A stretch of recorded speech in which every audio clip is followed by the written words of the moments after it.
coast to coast, direct from Austin.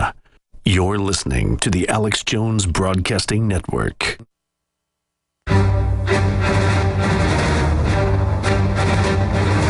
Big Brother, mainstream media, government cover-ups. You want answers? Well, so does he. He's Alex Jones on the GCN Radio Network. And now, live from Austin, Texas, Alex Jones. Welcome to the Alex Jones Show. I'm David Knight filling in for Alex today, but he's going to be joining us at noon to talk about some amazing developments in the war between authentic media and mainstream phony media. We're also going to be joined by Paul Joseph Watson and Gerald Celente and Anthony Gucciardi. We've got a heavy show today. There's a lot of news. Now, Paul Joseph Watson is going to be talking to us about what happened with this Turkish YouTube video that went up. They actually recorded some Turkish government and defense officials talking and planning a false flag so they could get into a war with Syria. They were going to attack their own country. And of course, once it went up on YouTube, the Turkish government's approach to that was the same as it was about a week ago when they took down all of Twitter access to Turkey. They censored YouTube access to Turkey. That was all the mainstream media talked about. What they didn't talk about was the false flag. They want to avoid talking about false flags at all costs. And anybody who talks about a false flag is demonized. But it's the way they operate. It's the same way they operate when they come up with a Patriot Act that is anything but patriot, that spies on everyone, or the Affordable Care Act, which is anything but affordable. It's one of their methods that they use over and over again. And it's about time people started waking up and looking at this. And of course, Turkey has a long history of being involved in NATO false flags. As Sibel Edmonds pointed out, they were very much involved with Operation Gladio, even though that took place in Italy. They used gangsters from Turkey, people that she said were referred to in Turkey as babas, in other words, godfathers. You know, that's kind of the term for a paternal father there. We've also got information about the Hobby Lobby case. That is coming up for arguments in the Supreme Court. They heard arguments a couple of days ago. They're now considering that. There were some amazing developments in that. Amazing comments by some of the Supreme Court justices. And we want to also take a look at some of the comments of people like Jon Stewart. Where are they coming from? And we want to look at what Hobby Lobby says themselves about that. Also, the Ukraine and the IMF. The deal is now on the table, but the Ukraine is not taking it. Of course, the guy they put in charge, Yats, as Victoria Nuland likes to call him, Yatsenyuk, the guy that was the hand-picked guy for the IMF, for the globalists, for the moneyed bankers, he took the deal. But the parliament took a look at it and said, I don't know that we like an austerity program like Greece and like Spain. So maybe there's some hope there for self-government in Ukraine as these people struggle like we all do between these two rapacious gangs that are attacking us from each side. But we're going to be talking about that. Gerald Celente is going to have information about banker suicides, as well as he'll be wanting to talk to us about Russia and the Ukraine, the IMF. We have Anthony Gucciardi covering some breaking health news, nuclear issues, as well as information about GMO. You know, they like to demonize Vladimir Putin, but he came out and said, we're not going to let GMO get to the Russian people. The same day, we saw the same thing coming from Brazil. They're shutting down GMO for their people. Just earlier this week, France made the same pronouncement. They said, we're not going to, there's one GMO corn strain that's authorized in the European Union, and they're going to shut that down before planting season this year. So we've got France, Brazil, Russia, people who are looking out for the interests of their people. What's happening in America? Well, in America, they just keep dumping the fluoride into the water, even though it's been outlawed in many European countries. They keep on bringing in the GMO. They're totally in control of the government. These corporations like Monsanto and others is simply about profit. We've got an article on InfoWars today about a young high school girl who did a science project and took some seafood and measured it with Geiger counters. And she found some amazing results that were many, many times higher than the safe level that the government had said was safe. But of course, the Canadian government stopped looking at radiation in food quite some time ago. So you've got a high school student science project can do a better job than the FDA or the Canadian food safety inspectors. That's pretty amazing. But of course, according to Chucky Schumer, you as individuals, you as bloggers, you as a high school student shouldn't be allowed to do these types of things. You're not a real journalist You know, real journalists are people who offer us real information. We're going to be right back. Stay tuned.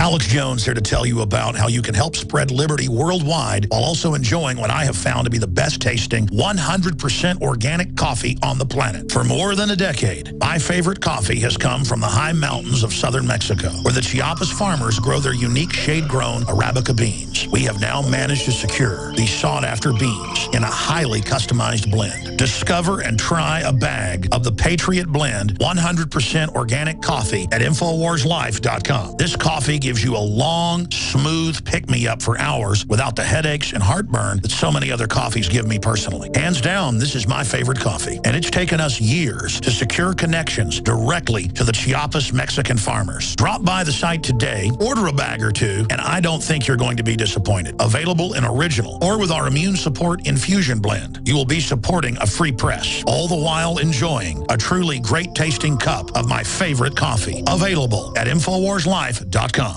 In the last 50 years, iodine has been phased out of our staple foods and replaced with the halogen bromine, a practice now banned in nations around the world. Guess what else is in the halogen family? Fluoride. Ladies and gentlemen, Alex Jones here. In 1924, the federal government did the right thing and encouraged salt producers to add iodine. It's the good halogen on the periodic table, and the results are on record. Reports documented a 15-point IQ increase in areas that had previously been deficient in iodine. Bottom line, iodine is important. Unbound, clean, in a glycerin base. Nascent iodine was the answer for myself and my family. You will find Survival Shield Nascent Iodine exclusively at InfoWarsLife.com. InfoWars Life Survival Shield Nascent Iodine isn't just for emergencies. I take it every day. That's InfoWarsLife.com or call toll-free 888-253-3139. Alex Jones here with a message to fellow freedom lovers. The prognosis for the entire planetary economic system runs from bad to worse. The globalist model is to shut down societies and starve patriots out until they acquiesce to the global takeover. That's why we've assembled the most vital and important preparedness items at InfoWarsShop.com. These are items that I did research on, that I personally use. We've got the Life Straw, so you can turn fetid water into safe water anywhere you go. The K-Tor hand crank generator to charge up key equipment during power outages or out in the field. Strategic Relocation, 3rd edition by Joel Skousen. When Disaster Strikes by Matthew Stein. ThyroSafe, used by Homeland Security to protect yourself during any radiological event. Hand crank shortwave AM/FM radios. Everything that we've researched and found to be the best is available at InfoWarsShop.com, and your purchase makes our InfoWar possible. We're getting prepared. Are you? InfoWarsShop.com. To the earth, riches and wisdom. So we have even right there.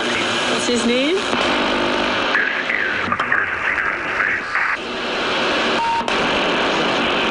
This is an emergency transmission from FEMA Region 6 in occupied North America.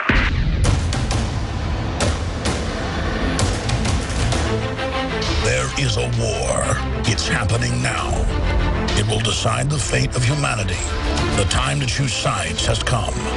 We are the resistance. We are the InfoWar.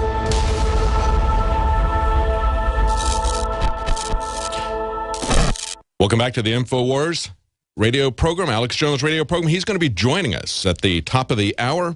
I was just handed a piece of paper from Kurt Nimmo. I was talking in the first segment about how the Ukrainian parliament had rejected the IMF offer that was put on the table.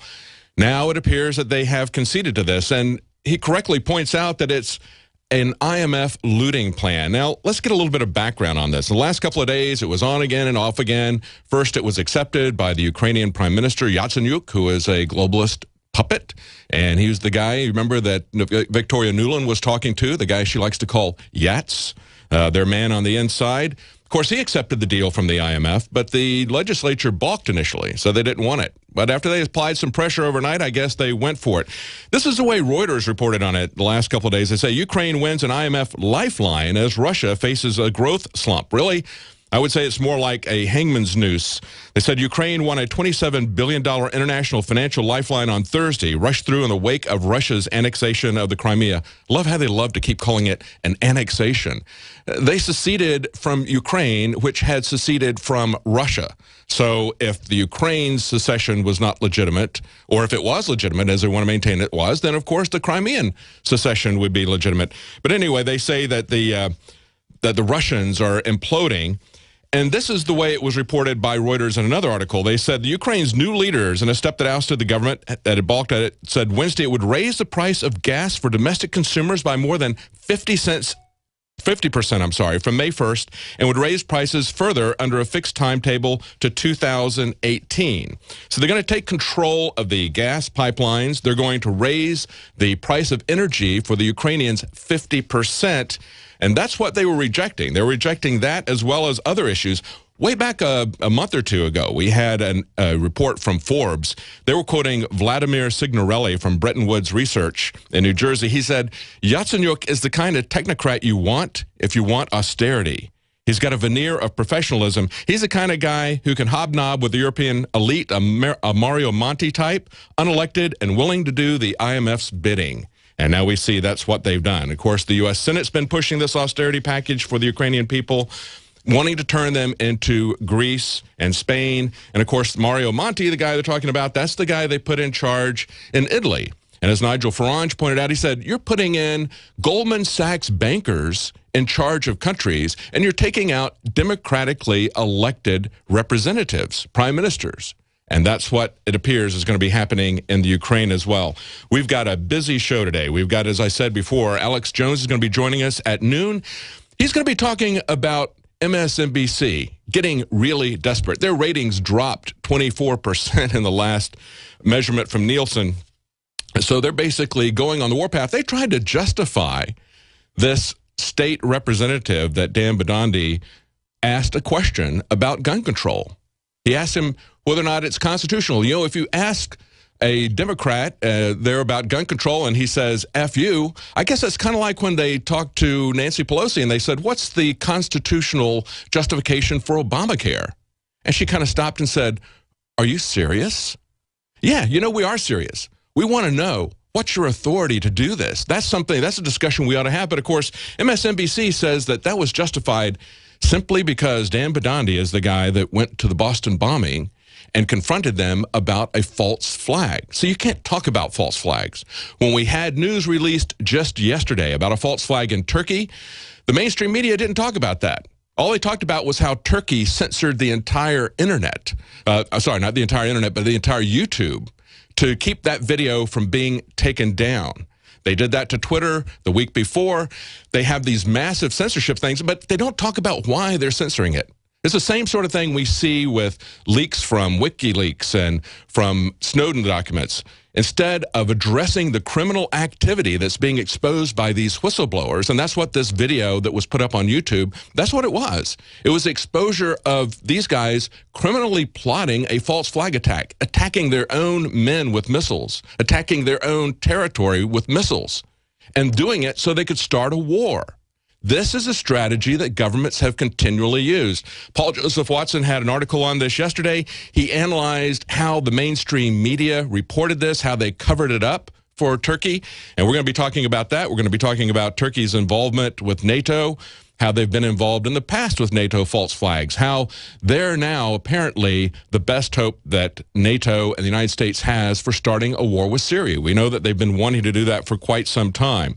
We're also going to have Gerald Celente on the show. He's going to be talking about, I'm sure he'll want to talk about this IMF Ukrainian situation. He's also going to talk about the banker suicides, a whole host of issues about the economy. That's Gerald Celente coming up. We also have Anthony Gucciardi. He's going to be talking to us about health issues. But one of the stories that I wanted to cover in this sector is Hobby Lobby. Now, they've been having arguments before the Supreme Court this week.